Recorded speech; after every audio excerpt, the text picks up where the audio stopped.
Cordial saludo, compañeros y tutor. Mi nombre es Diana Carolina Quintero Quintero. Soy estudiante de Ingeniería Industrial de la Universidad Nacional Abierta de Distancia y el día de hoy voy a realizar la explicación o sustentación de la actividad correspondiente al escenario número 2, unidad 2 del curso de diseño de planta. El grupo colaborativo al que pertenezco es el número 27 y me voy a ubicar acá en la pestaña que corresponde a la elaboración de mi actividad. En la guía de actividades nos solicitaba la elaboración de una tabla y un diagrama relacional. Teniendo en cuenta que el proceso que se escogió para la presente actividad es la elaboración de las bolsas de plástico biodegradables. Una vez identificado el proceso, se deben relacionar los procesos o subprocesos identificados dentro de esa actividad. Para esto tenemos en nuestra tabla el ingreso de la materia prima, la mezcla de la materia prima, la dosificación de máquina extrusora, el proceso de soplado, la fijación de la burbuja, proceso embobinado, estampado, corte y sellado, proceso de calidad y reciclaje, almacenado y distribución. Esta tabla se diligencia teniendo en cuenta los valores que están aquí en pantalla, donde nos dice que A es absolutamente necesario, E es especialmente importante, I es considerado importante, O es ordinario, U indiferente y X indeseable. Entonces, teniendo en cuenta estos valores fue que se diligenció la tablita que se encuentra aquí de cada uno de los subprocesos. Ahora, el diagrama nos permite demostrar, teniendo en cuenta las líneas que unen cada proceso, de manera que tan frecuente es el proceso de un subproceso a otro. En este caso, cuando se encuentran tres líneas, se considera que es un proceso importante, porque el ingreso a la materia prima necesariamente se debe hacer la mezcla. Entonces, así se hace en general con la elaboración o con los subprocesos identificados dentro de la elaboración de las bolsas. Ahora, para el desarrollo de la actividad nos solicitaban responder las siguientes preguntas.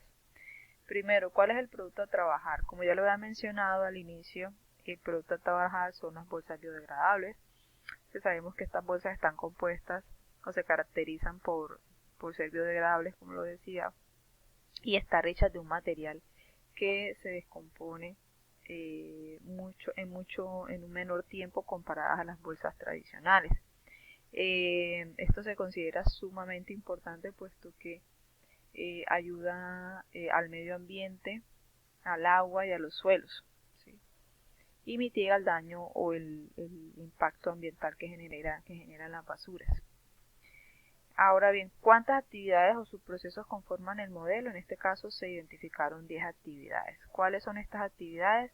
La materia prima, el endurecimiento y mezclado, la dosificación, el proceso de soplado, el proceso de embobinado, el estampado, sellado y corte, reciclaje de residuos, almacenado y finalmente el transporte y distribución. ¿Cómo aplicó la tabla del diagrama relacional, que fue el que vimos anteriormente? Este diagrama se realizó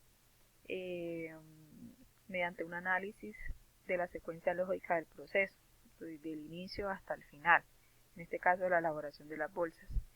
Este diagrama es súper importante porque se utiliza como una herramienta en el diseño de la planta, y se logran identificar de manera óptima cuál es la correcta distribución y el conocimiento de cada uno de los procesos y subprocesos, y podemos identificar al momento que haya una falla, saber en qué subproceso fue y poder corregir para que toda nuestra operación no se vaya a ver afectada.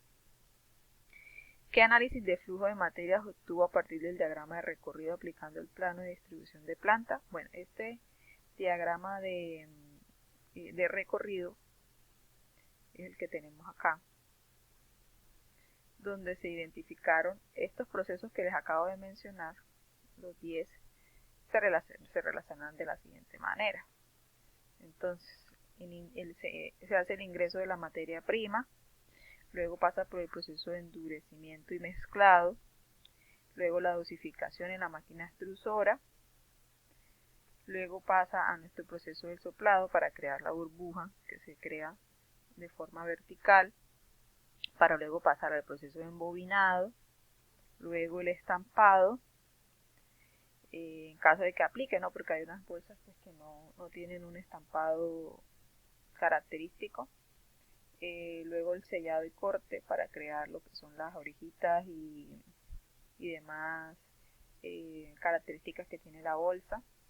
El reciclaje de los residuos, teniendo en cuenta que esas bolsas que no se o el sobrante de esas bolsas se reutilizan para crear otras nuevas, entonces todo lo que se desecha eh, vuelve y se crea nuevamente para poder elaborar más bolsas. El almacenado de las bolsas y finalmente el transporte y la distribución. Entonces, teniendo en cuenta este diagrama de recorrido, se logró analizar todo el proceso de recorrido, desde la entrega de la materia prima hasta la distribución y posterior venta a través de los diferentes proveedores o demás que tenga la empresa. Se logró identificar los materiales necesarios, la materia prima, se conoció cuál es el proceso de transformación desde un producto como puede ser por ejemplo la papa hasta elaborar esa bolsa biodegradable que de verdad que causa un impacto muy bueno para el medio ambiente. Y finalmente, como conclusión de la actividad, pues podemos eh, identificar o fortalecer esos conocimientos en la elaboración de dichos diagramas, eh, en el correcto diseño de una planta, en todo lo que tiene que ver con la programación, la diagramación y el modelamiento. Se logró, como les digo, identificar o conocer de manera más detallada el proceso de elaboración de este producto, eh, y se pudieron desarrollar de manera más clara y óptima eh, la actividad solicitada y se pudieron identificar qué aspectos o qué procesos no son tan necesarios para pues no vayan a ocupar tiempo innecesario que vaya a afectar la producción. Entonces, bueno, estas son las referencias consultadas y así pues daríamos por terminada la sustentación de la actividad. Muchísimas gracias.